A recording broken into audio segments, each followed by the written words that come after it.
તાપી જિલ્લામાં પ્રાકૃતિક ખેતી એક લોક ચળવળ બની રહી છે. રાસાયણિક ખાતરોના ઉપયોગથી થતી જમીનની ફળદ્રુપતા અને માનવ સ્વાસ્થ્ય પરની વિપરીત અસરોને ધ્યાનમાં રાખીને હવે મોટા પાયે પ્રાકૃતિક ખેતી અપનાવવામાં આવી રહી છે.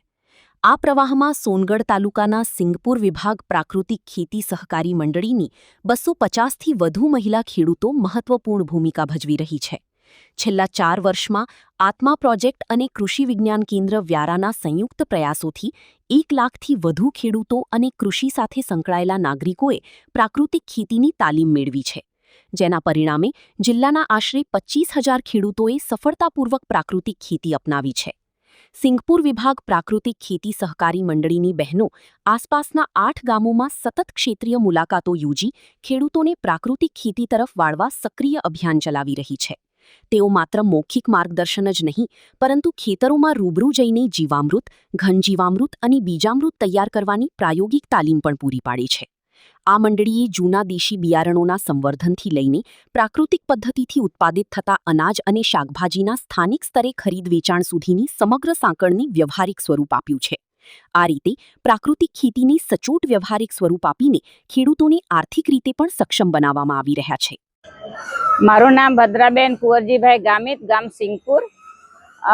અમે પ્રાકૃતિક સહકારી મંડળી સાથે જોડાયેલા છીએ.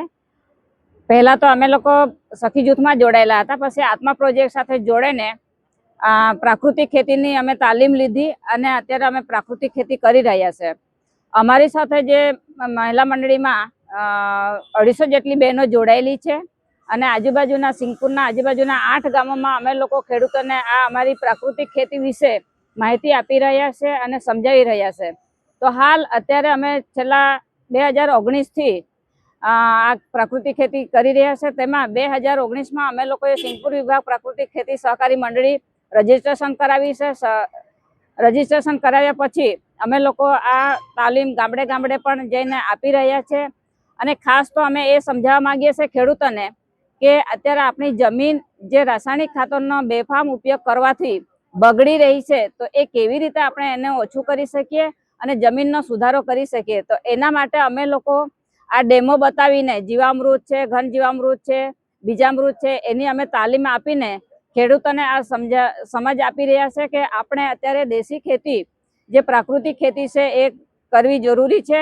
અને ખાસ કરીને અમે અત્યારે દેશી બિયારણ પણ સંગ્રહ કરીએ છીએ અને ખેડૂતોને આપીએ છીએ, કારણ કે દેશી ખેતી કરે એમાં દેશી જે અનાજ છે અને અમે પ્રાકૃતિક ખેતી સહકારી મંડળી દ્વારા આ ખેડૂતોનું જે કંઈ અનાજ ઉત્પાદન છે એનું અમે ખરીદી કરીએ છીએ. એટલે ખરીદ વેચાણનું કેન્દ્ર પણ અમે સિંગપુર ગામ ખાતે શરૂ કર્યું છે. એટલે ખેડૂતોને અમે સ્થાનિક લેવલે ઉપયોગી બનીએ, એ લોકો જે ઉત્પાદન કરે એ ત્યાં આવીને વેચી શકે. તો એના માટે અમે અત્યારે છેલ્લા 3 વર્ષથી આ સઘન રીતે અમે પ્રવૃત્તિ કરી રહ્યા છીએ. ખાસ અમે ખેડૂતોને આ જ મેસેજ આપવા માંગીએ છીએ કે ખરેખર અત્યારે આપણા એરિયામાં, આપણા વિસ્તારમાં એટલે જમીન તો ખરાબ થઈ જ રહી છે, પણ સાથે સાથે આપણે લોકો જે રાસાયણિક રીતે પકવેલું અનાજ ખાઈને જે આપણે માનવ શરીર પણ અત્યારે બગડી રહ્યું છે અથવા અલગ અલગ પ્રકારના આજે બીમારીઓ થઈ રહી છે, તો એને અટકાવવા માટે અથવા એને આપણે કંટ્રોલ કરવા માટે પ્રાકૃતિક ખેતી કરવી જ જોઈશે, કરવી જ પડશે. અને એક આપણે એવું માનીએ છીએ કે પ્રાકૃતિક ખેતીમાં ઉત્પાદન ઓછું છે, પણ એવું નથી. એ ધીરે ધીરે જમીનનો સુધારો થાય છે અને એમાં ઉત્પાદન આપણે સારું લઈ શકીએ છીએ. અહીંયા અમે લોકોએ જે આ રીંગણ મૂક્યા છે એ પણ અમે પ્રાકૃતિક રીતે બેનો કિચન ગાર્ડન કરીને પણ અને ખેતરમાં પણ એને લોકો શાકભાજી કરીને અત્યારે દેશી પ્રાકૃતિક રીતે પકવી રહ્યા છે.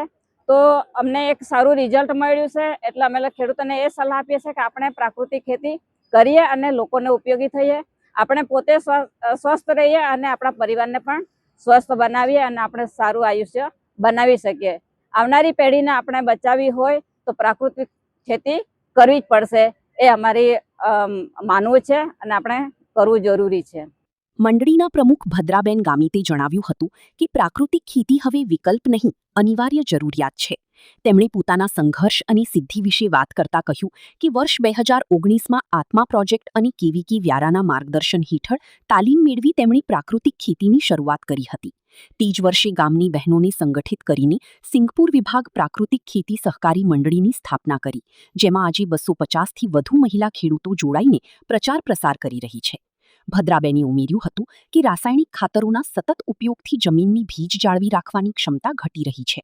જમીનની જીવંત રાખવા પ્રાકૃતિક ખેતી જ એકમાત્ર અસરકારક માર્ગ છે. મંડળીએ સૌપ્રથમ પોતાના ઘરે કિચન ગાર્ડન અને નાના પ્લોટમાં શાકભાજીની ખેતી કરી જીવંત ઉદાહરણ પૂરું પાડ્યું હતું, જેના પ્રત્યક્ષ પરિણામો જોઈને આજે ખેડૂતોનો વિશ્વાસ દ્રઢ બન્યો છે. Sadiq Pathan, Hind TV news, Tapi.